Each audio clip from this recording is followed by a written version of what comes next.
নমস্কার বন্ধুরা, দীপালি কুক চ্যানেলে সকলকে স্বাগতম জানাই। আজকে আমি এসেছি আপনাদের সামনে নতুন একটা ভিডিও নিয়ে। কথা কওয়ার অল্প চেঞ্জ হতে পারে, কেননা আমার সর্দি জ্বর হয়েছে বলে কথা অল্প চেঞ্জ হয়েছে, সেটা আপনারা ম্যানেজ করে নেবেন। আজকে আমি বানাবো চিকেন পকোড়া। বাজার থেকে চিকেন এনেছি, চিকেন পকোড়া বানিয়ে দিব। চিকেন পকোড়ার জন্য কি কি উপকরণ নিয়েছি সেটা আপনারা দেখতে থাকুন। দিয়ে দিচ্ছি বেসন, 1.5 চামচের মতন দিচ্ছি বেসন, দিচ্ছি কর্নফ্লাওয়ার, ফ্লাওয়ার দিচ্ছি 3 চামচ, আর দিচ্ছি চালের গুঁড়া অনুযায়ী দিচ্ছি নুন, 1/2 চামচ দিয়ে দিচ্ছি লঙ্কা গুঁড়ো, দিচ্ছি হলুদের গুঁড়ো, আর দিচ্ছি ডিম একটা, আর দিচ্ছি আদা বাটা আর রসুন বাটা 2 চামচ, আর দিয়ে দিচ্ছি কাঁচা লঙ্কা বাটা। সব উপকরণ ভালো করে মেখে নিব। আর দিচ্ছি ধনে গুঁড়ো, আর দিচ্ছি জিরে গুঁড়ো, আর দিচ্ছি গোটা জিরে। আবারও ভালো করে মাখিয়ে নিব।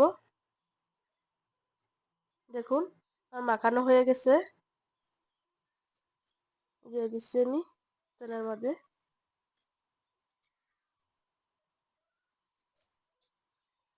এরকম করে সবগুলো আমি দিয়ে দিচ্ছি। পকোড়াগুলো এক পাশটা হয়ে গেছে, অপর পিঠটা আমি উল্টে দিচ্ছি। দেখুন ভাজার পরে কি সুন্দর দেখা যাচ্ছে চিকেন পকোড়াগুলো। প্রায় আমার হয়ে গেছে।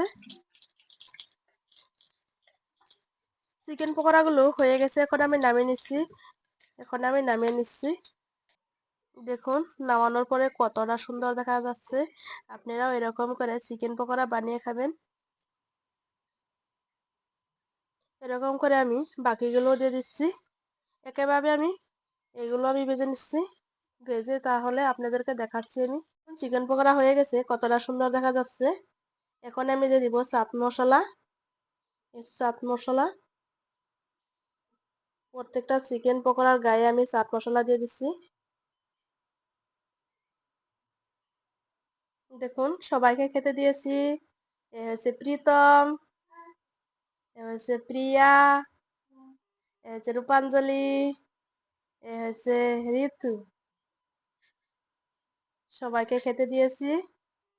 কাছে নিয়ে দেখাচ্ছি চিকেন। দেখুন চিকেন পকোড়াগুলো কতটা সুন্দর দেখা যাচ্ছে।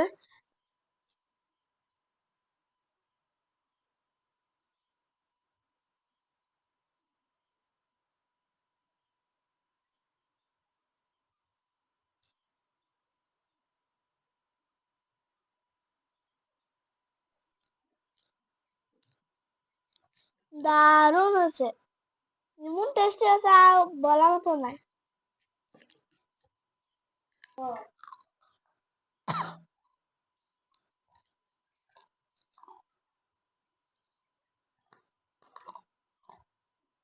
ভিডিওটা কিরকম লেগেছে অবশ্যই একটা কমেন্ট করে জানাবেন। ভিডিওটা যদি ভালো লেগে থাকে অবশ্যই একটা লাইক এবং শেয়ার করবেন। অবশ্যই একটা সাবস্ক্রাইব করে দিবেন। আপনারা ভালো থাকুন, সুস্থ থাকুন। দেখা হচ্ছে পরে একটা ভিডিওতে। ধন্যবাদ।